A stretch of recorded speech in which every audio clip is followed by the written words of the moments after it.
হে আল্লাহ, আমি তো শুকনো কিছু ইবাদত বন্দেগী করতাম, খোঁজ খবরই ছিল না। আপনার কাছে শিখলাম আল্লাহ পাকের প্রেম ভালোবাসা নিয়ে কিভাবে সিজদা করতে হয়, কিভাবে চৌকাটে মাথা রাখতে হয়, কিভাবে আল্লাহ আল্লাহ ডাকতে হয়। এইরকম প্রেমময় ডাক আমি জীবনে আর জানি নাই।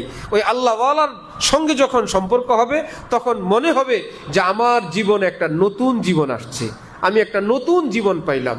শর্ত হইল হক্কানি হওয়া, শর্ত হইল মুনাসাবাত হওয়া।